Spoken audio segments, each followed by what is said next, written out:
የቆዳ አይነታችሁ ወይም ስኪን ታይፓችሁ ምን አይነት ነው? የቆዳ አይነታችንን ማወቅ ትክክለኛና ለእኛ የሚስማሙን ምርቶች እንድንጠቀም ይረዳናል። ይህም ቆዳችን ሳይሰነጣጠቅና ሳይቆጣ እንዲቆይ ይረዳዋል። የፊታችንን የቆዳ አይነት ለማወቅ እነዚህን ዘዴዎች መጠቀም እንችላለን። አንደኛ በንጹህ ፊት መጀመር ነው። ፊታችንን ምንም ነገር ከመቀባታችን በፊት ቀለል ባለ ክሊንዘር መታጠብ። ከታጠብን በኋላ ፊታችን ላይ ምንም ምርት ሳናደርግ ከ30 እስከ 60 ደቂቃ መጠበቅ። ከዛ ፊታችንን ማስተዋል። ኖርማል ስኪን ካለን ኮምፎርተብል የሆነ ስሜት ይኖረዋል። የመጨማደድ፣ የመድረቅ፣ የመቆጣት ወይም ደግሞ ቅባታማ የሆነ ምልክት አያሳይም።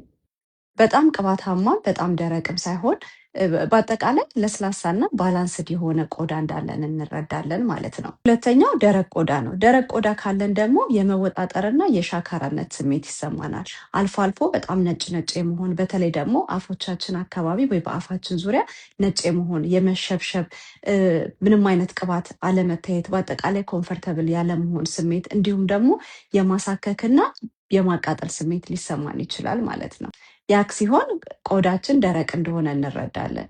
ቅባታማ ቆዳ ካለን ደግሞ ይብለጨለጫል። ፊታችን ላይ በደንብ የሚታዩ ቀዳዳዎቹ እየጎሉ ይመጣሉ። እንዲሁም ደግሞ ፊታችን ላይ ያለው ቅባት ቶሎ ቶሎ የመጨመር ነገር ይኖረዋል ማለት ነው። በአጠቃላይ የፊታችን የቆዳ ስሜት ቅባታማ ይኖረዋል። በተለይ ደግሞ ቀን ሙቀት ላይ እና ፀሐይ ላይ ከሆነ በጣም ቅባቱ እየጨመረ ይመጣል። አራተኛው ደግሞ ኮምባይንድ ነው። ኮምባይንድ ወይም ቅልቅል የቆዳ አይነት ካለን ቲዞናችን አካባቢ ማለት ግንባራችን፣ አፍንጫችን እና አገጫችን አካባቢ ቅባታማ መሆን፣ ኖርማል ወይም ደረቃማ ጉንጭ ሊኖረን ይችላል። በአጠቃላይ የፊታችን ቆዳ በተመሳሳይ ሰዓት ቅባታማ፣ ደረቅም ሆኖ የተቀላቀለ ቆዳ ሊኖረን ይችላል ማለት ነው። አምስተኛውና የመጨረሻው ሴንሲቲቭ ቆዳ ነው። ያ ደግሞ ቁጡ ቆዳ ማለት ነው። ሴንሲቲቭ ቆዳ ሲኖረን ደግሞ የመቅላት የማቃጠል ስሜት እንዲሁም ለተለያዩ አይነት ፕሮዳክቶች በፍጥነት ሪአክት የማድረግ በአጠቃላይ ምቾት ያለ መስጠት እና ፊታችን የመቆጣት ስሜት ይሰማናል ማለት ነው። ቀላል የሶፍት ሙከራ ማድረግ ከፈለግን ፊታችንን ከታጠብን በኋላ ምንም ሳንቀባ ለአንድ ሰዓት ከቆየን በኋላ ፊታችን ሶፍት በማስቀመጥ ሶፍቱ ላይ ቅባት ይመጣል ወይስ አይመጣ የሚለውን ማየት እንችላለን። ሶፍቱ ላይ ቅባት ከመጣ ቅባታማ ቆዳ አለን ማለት ነው።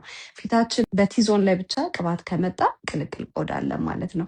ምንም ቅባት ካልመጣ ግን ኖርማል ወይም ደረቃማ ቆዳ አለን ማለት ነው።